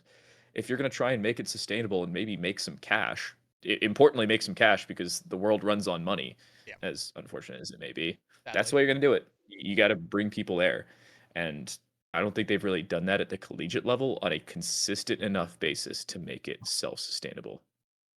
I absolutely think you're right with that. It's one thing is I've never wondered. I've always kind of wondered like why esport programs, especially with ones that have like athletic programs who are in conferences already, why don't they just reach out to some of the other schools esports programs, say like, hey, the conference might not recognize us, but why don't we just try to get together and do something, especially for like schools in a small area. Like I went to school at East Tennessee State. So Appalachian State is about 30 minutes away. Mars Hill is about an hour away. Asheville about an hour away. Yep. Chattanooga not that far away. UTK or Knoxville not that far Yep. away. Like when I was there, I remember like uh, Knoxville played us in Smash. They drove to Johnson City to play in our venue. And it was a really cool thing. I remember even like Nace talked about it because it was like the first time that a regular season match was played at a venue, at essentially a LAN setting, which was really cool. And it got news from like the local news station in Johnson City. The school talked about it. They promoted it, which they did. Like the school would not promote anything for the esports program unless it was like, hey, they're in the national championship or they're making a playoff run. So that was a really cool thing to see. And you need more of that.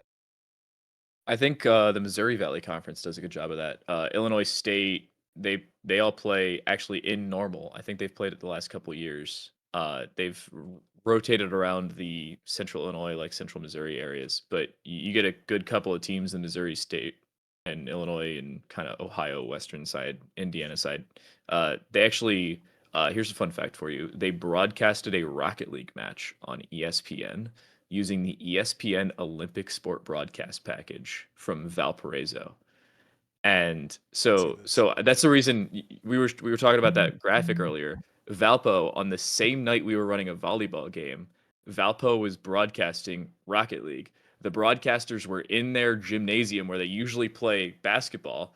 They had the Rocket League match up on the big screen behind them and then obviously on the screen for the normal way it ran, but they were using an ESPN broadcast to broadcast a conference matchup of Rocket League. I think it was them and Bowling Green.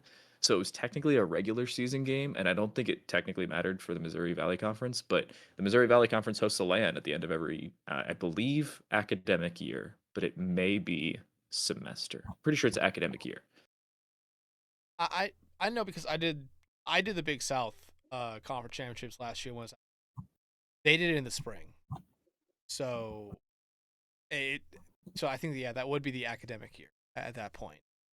And I know they talked about that they were going to do it again this year for Big South, but it wasn't going to be at Winthrop. It was going to be at Radford, which is in West Virginia. I'm pretty sure. Yep. But like there were four schools there at it, and I remember seeing High Point, the High Point team come in. They had like the athletic team bus take the esports team, which was only like 10 people, to this event. And it wasn't like, oh yeah, here's just a rental car. It's like, no, here's the completely wrapped like high point team bus that you would see the basketball team or the baseball team take to go play a road game down the street, which was awesome to see for an esports program. Because there are some schools who present it as a varsity sport, and some schools who just have it as a club. I'm actually looking at the Missouri Valley Conference website right now.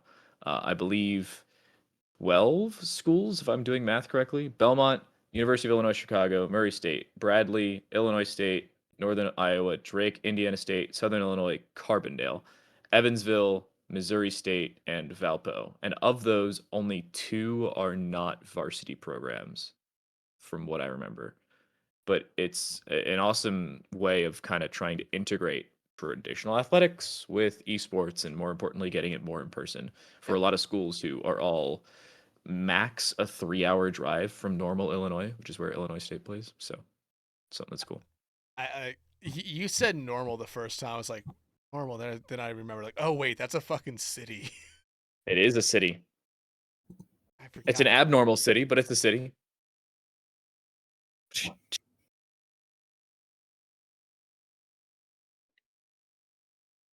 You just had to get that one.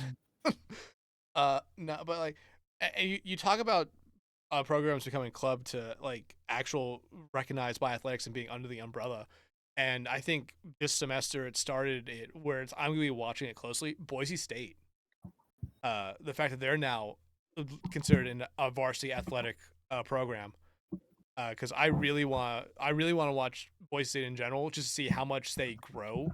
Because my biggest fear is like if they ever need to cut budget at athletics, it's going to be the first thing to go will be the esports program, and will it be?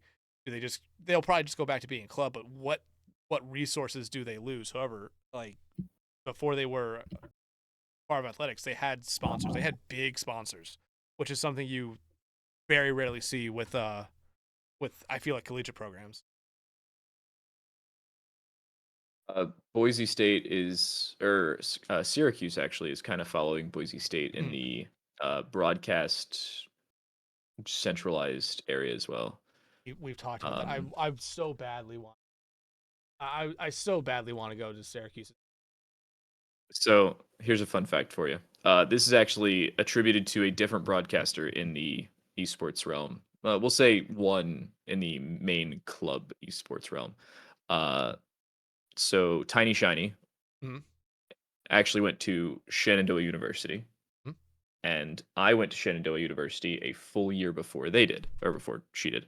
I was there for a semester. I promptly left. It's not really what I was looking for.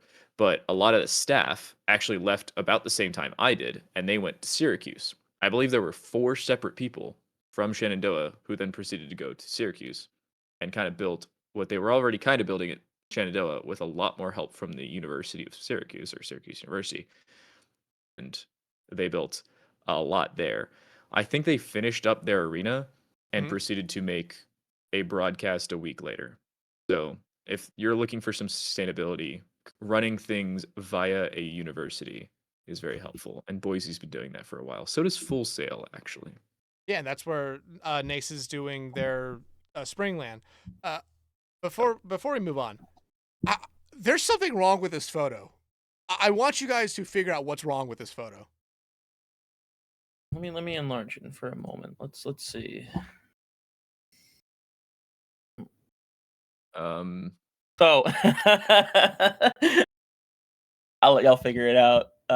That's funny. Okay. Am I Right side of the screen. Is welcome misspelled? Welcome. Yes, it is. Oh, I looked at it to start. I'm like WELC. No, it's not that. And then I didn't see the second C. Welcome. Yep. I really hope that's not baked in, but I'm pretty sure that's a screen. I think they're okay. Beautiful. It's a screen, but it's also a screen from a photo they want promoted. That's really nice. That's great. Yeah, Full Sail's doing it as well. Like, it's one thing that makes me really happy to see a lot of collegiate programs really actually put an emphasis on building a broadcast side of it, as well alongside of the teams themselves, because it's like I've talked about before when we've had other people on who really focus in on the collegiate scene, the collegiate esports scenes. Like, there's so many great programs out there in the US that don't have a broadcast team to go along with them, so they don't stream their games. Winthrop, I believe Maryville doesn't really do it. Northwood, I think, struggles with doing it. Like, there's so many like top tier programs that don't actually have a broadcast side, and it's sad. Especially Well, because the other issue is, sorry, go ahead. no, I was gonna add, especially because a lot of those programs I just talked about have huge sponsors that, hey, they would probably like to be shown off more than just photos of the players wearing their jerseys. I think it's also the addition of needing to make it a worthwhile broadcast. If you're sitting there and you're going to have a single student run a broadcast and that's going to be the entire goal is getting the team streamed, awesome. But the issue with that I had originally with Shenandoah, and one of the reasons I left is because it kind of wasn't me learning a whole lot, except for what would have been a single audio switcher that I didn't feel like trying to learn. I was for everybody who doesn't know this, if you work through a school or through a university and not through an external broadcast company, kind of like what I talked about with Hokie Vision, Baylor Vision, you get the idea. You, congratulations, get the state minimum wage that you live in. Well, at the time when I went to Shenandoah, that was in Winchester, Virginia, which, if I want to guess correctly, I think it was $7.25 an hour or $8 and something an hour to run a collegiate level broadcast. And it meant that I was taking, we'll say, 3 days out of my week to try and do Shenandoah stuff, which was fine if I wasn't also simultaneously doing broadcasts for the NECC and NACE and other schools. So it then became less of an incentive for me to work with the university I attended to try and broadcast the games my university played in than it was for me to just work directly with the conference, which I was already doing before I became enrolled. So um, I'd like to my tuition back if that's at all possible. I'm sure there's a form for that. No There's a chance. form. There's a form. But I don't think you'll like the place where it end up. Paper shredder. Yeah, shredder. Yeah. Maybe a fire. Maybe just that random stack of paper in the corner that no one likes to acknowledge, but it's definitely there. It's fallen over 3 times. It's definitely crushed someone. I think schools have kind of increased what their output is and what it's worth to the students for getting that experience. But for people who are trying to come in with experience already, it wasn't worth anything. I wasn't wearing a suit, showing up 2 hours before a broadcast just to do a single Overwatch game on a Thursday evening and make $17. I'll give, like, you bring that up. I'll give credit to, like, when I remember what you're talking about. I remember looking at Shenandoah broadcast when I was there and, like, wow, why they're wearing suits. So, like, I remember talking with my broadcast director when I was in COS saying, why the fuck are they wearing suits? Do we need to start doing that? I was like, no, we don't. No. We want to be serious, but at that point, you're doing a little bit too much with it. I Hey, understand you had presenting Llama. yourself. You had Llama on here 2 weeks ago. Was he wearing a suit during the podcast? No, No, he wears a suit Actually- for every broadcast he does. I can wait. I can quickly check. I'm to see if I'm pretty sure he was probably wearing a suit. If I had to guess, I think he would have been. No, And he was wearing a polo. no, wow. He was wearing a polo. Yeah, that sounds right. So yeah, he was wearing a polo. But granted, I mean, for every broadcast I wear, like a button down or just a polo. Like, I wear something with a collar. Yeah. I don't overdo it though. And like the more you Most do and times. the more people that are like working with you, awesome. Like in his case, he was working with the Scarlet and Gray Sports Radio, which Hmm. is the Ohio State sports radio team. So It makes sense. You're in broadcast professional or business professional on a daily basis. When I'm running broadcast for SIUE, I'll show up in a polo and slacks or something similar. If I'm on the broadcast, I'll look a little nicer. But unless I think this has been the general consensus for most of the ESPN Plus type broadcasts. If you're on basketball and football, blazer, coat and tie, the whole nine. Most of the other sports, a nice polo works, especially baseball and softball. Oh yeah, those ones you see, unless they're like actually in the MLB, you just see every baseball announcer like polo. It has whatever broadcaster they're working for logo right here on their right chest or left chest actions, and that's it. That's all you really need. I had something. Like you don't need to over. That's just it. Like, granted, I will say I do overdo it, but I only overdo it for grand finals when I'll actually wear like the sport Yeah. coat, a tie. Outside of that, it's like I'm just wearing what I normally. As you should. I think everybody should have to be fancy at all times. I think, yeah, the full coat and tie at all times. Everyone. Is that sarcasm because you're not actively being seen on a traditional camera, Yes. or Congrats. Mega, You figured it go out. to your fancy outfit. Yeah, can we get fancy outfit? It has a tie. See? There is legally a tie. very nice. There's a tie. Yes. Okay, now Mega, you have following your own advice. You have to wear that now. No more sweater. Yeah, true. Here. Too We're locked in place now. bad. All right. But Hunter, Mega, there goes your cat. Hunter, Mega, Yeah. you guys have any questions you want to ask TimeToLight before we get to your normal questions?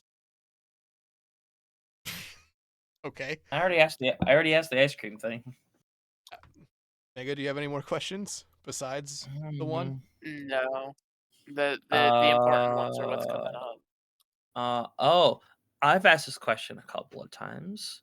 I'll ask it on this occasion. It's not a bad question, Dex. I can already tell. No, I was Hopes more are not like high. I'm having to erase Let stuff. me grab my seatbelt. Give me a second. You're gonna need more than that here in a moment, but yeah. True. All right. Here's a quick question. It could be a specific person if you want, or if you want to name multiple, be my guest. Do you have a favorite person to work with, whether that is on the casting side or the production side?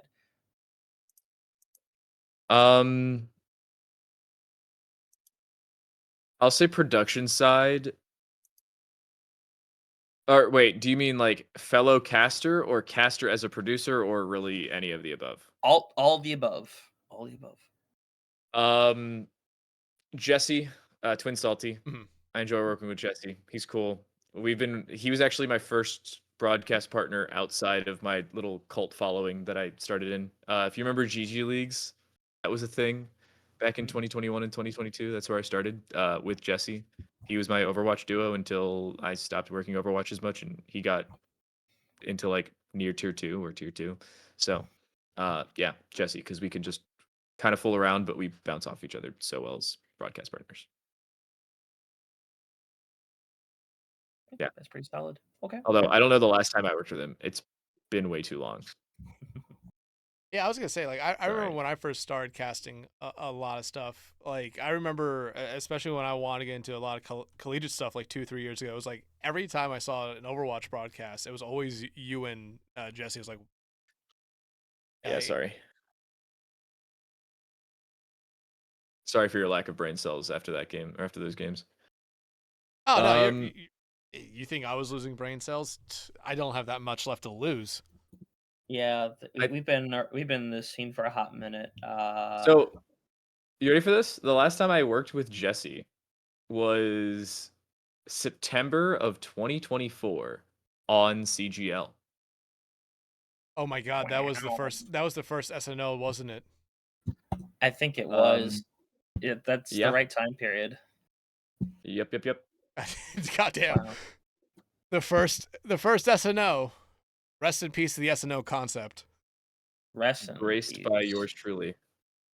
It was fun. I miss SNO and FNO. It might come back one Man. day. Might. Maybe one day, perhaps. You never know.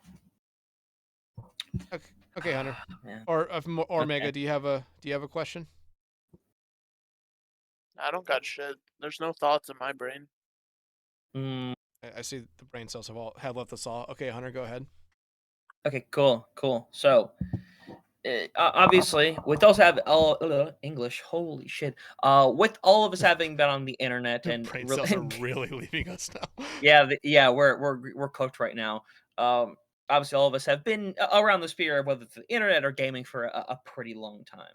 And some of us like to associate our names within our actual like gamer tags or whatever have you may. Some of us have something up, whether it's simple, complex, whether it has deep meaning or no meaning whatsoever. We've had a large batch in there. But this leads me to the question, why did you decide to go with the name TimeToLight? Jeez. So I started as Dan the Man when I started on PC. I started as Dan the Man. Um I then was like, I want to do like a cool fire and ice concept. I tried anything under the sun with fire and ice, icy fire. None of it worked. Ironically, there is like a caster producer now in some collegiate or like low level R6 scene named Icy Fire. Funny, irrelevant. I then was thinking, oh wait, I kind of like Pink Floyd. Dark Side of the Moon album's a great album cover, so I went with the Light Night, Lightnight, and everybody kept calling me Nightlight, and it pissed me off. So I turned it into TimeToLight out of nowhere in April of 2020, and I've stuck with that since. And the TTL was kind of based off of the time to live in networking. So yeah, how the kind of naming scheme came to be. Okay. I mean, it That's worked. actually solid. Yeah, it worked out, and also just having TTL makes it.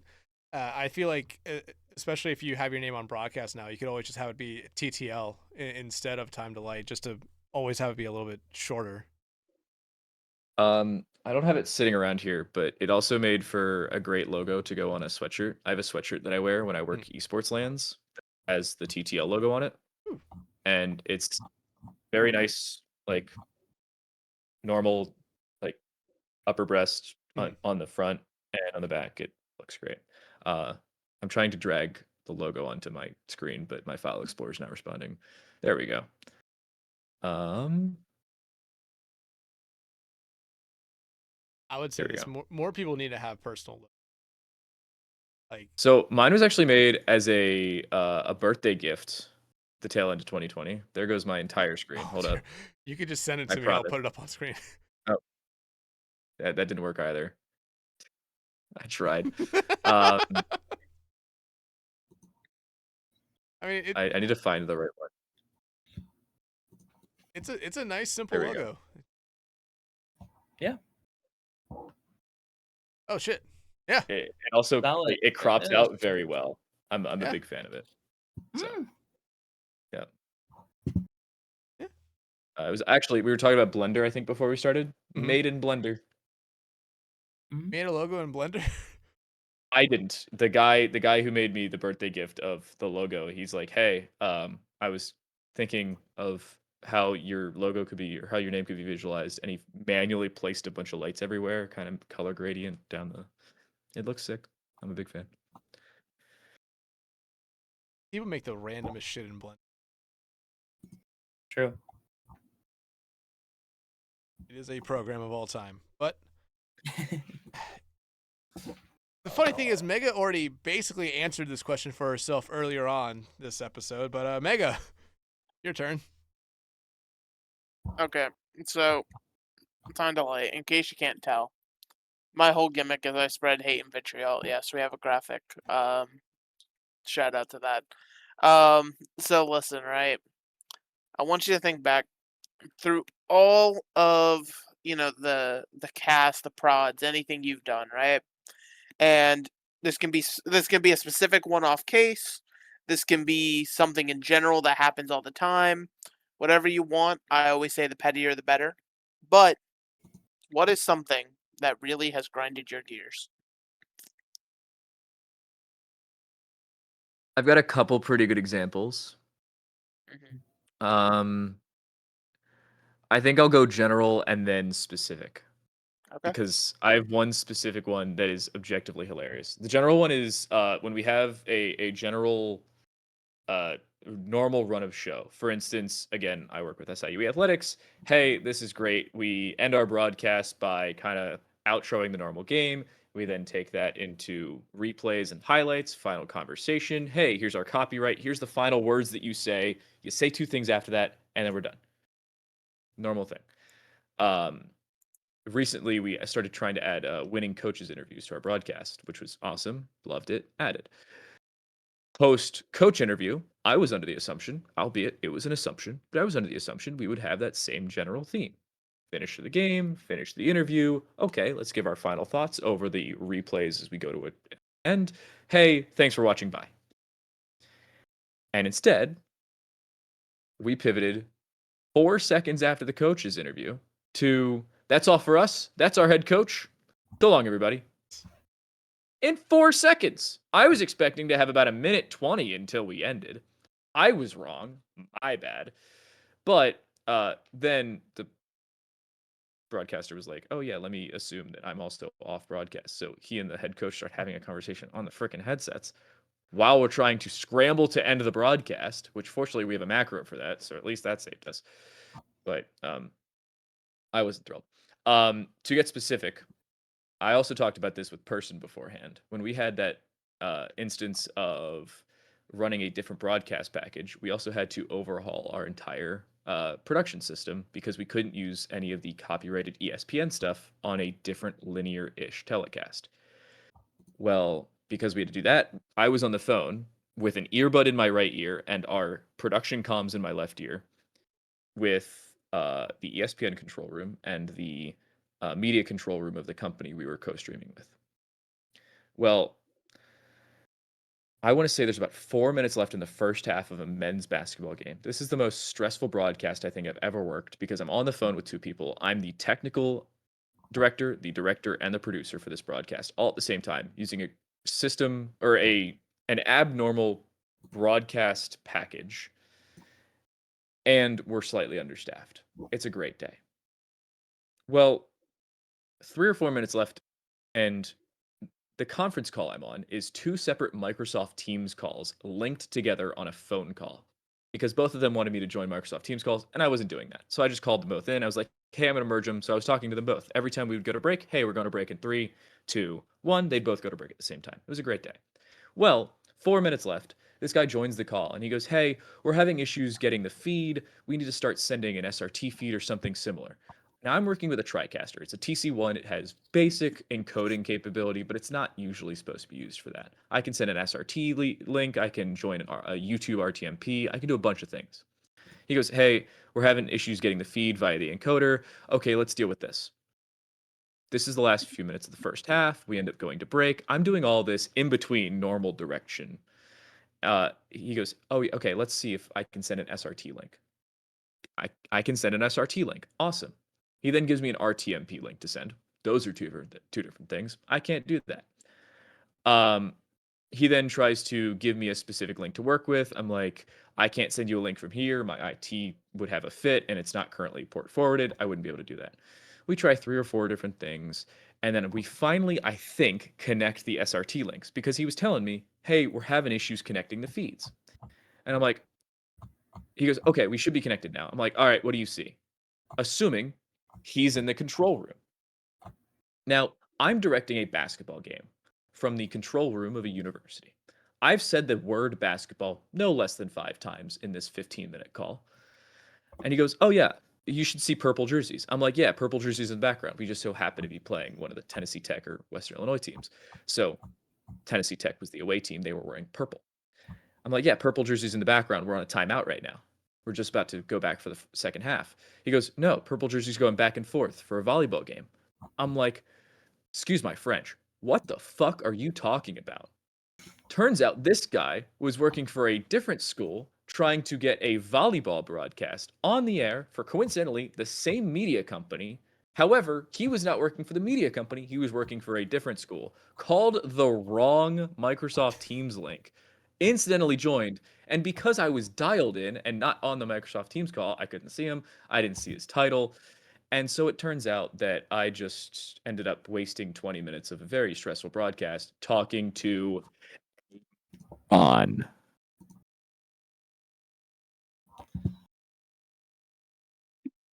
Thank you for coming to my TED Talk. Oh lordy Lou.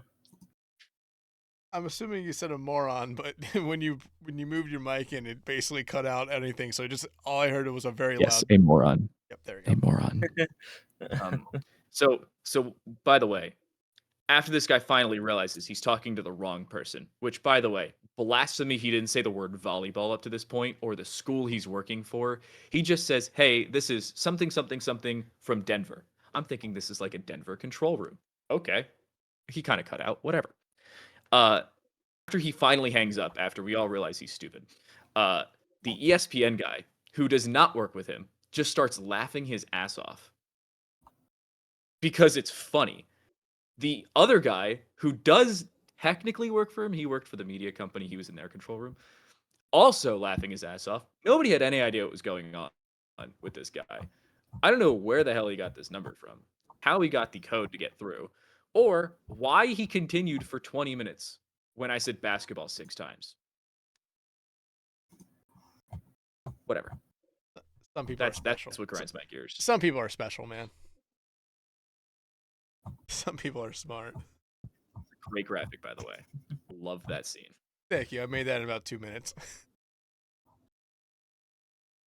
It's amazing. All right, It's y'all. wonderful. Yeah, Anything- again, graphic artist. Yeah, graphic design is my passion. All right, y'all. Anything else you guys have before we sign off? Time? Is there anything you want to ask before we go? What's the most interesting Hunter, how much like production / casting offset do you have now? Like what percentage of production do you do versus what percentage of casting? Not including Face It where you do sometimes, but Oh, I 0. only do production for the face stuff. Yeah, like Okay. like every other thing I do league wise, like through other like leagues like CGL and stuff, I'm casting 100% of the time because that is where I love to be at. But also, it was a lot easier to just learn the basics of production to put on the face and stuff rather than have to find a producer to be able to do it, and then that limits like how much we realistically can do, and then it takes an extra step out of the process and just made it easier for us to be like, hey, do you want to do this? Okay, cool. I'll produce it. If you want to make the graphics really quick, it'll be all set for tomorrow. It just felt more simple that way. Fair enough. Um, I don't really have a question. That was the only thing I was curious about. Oh, It's that's for the love of prod, but I don't think I've ever worked with any of you in a production capacity, Yeah. which is really funny. Yeah, that's Yeah. the funny part about this. I think actually of the three Yeah, of us, that Mega is- has more time on working prods than being a caster than all of us.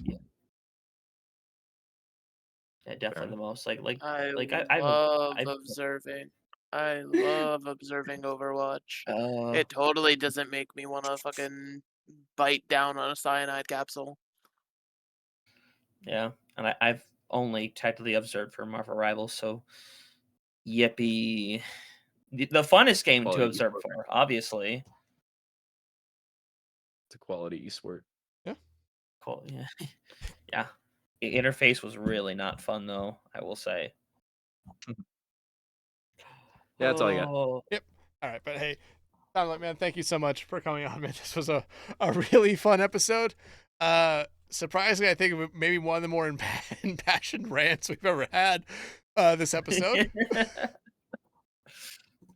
But man, Happy I could spark that. yeah, again, thank you so much for coming on, man. But Mega Hunter, thank you guys as always. And thank you everyone for either watching or listening to this podcast. Make sure you subscribe to us on YouTube, follow us on Spotify. And as always, make sure you tune back in next week for another great episode of For the Love of Prod. As I don't know who the guests will be, you'll figure it out when I do. But until then, hope you have a good week and see you next week.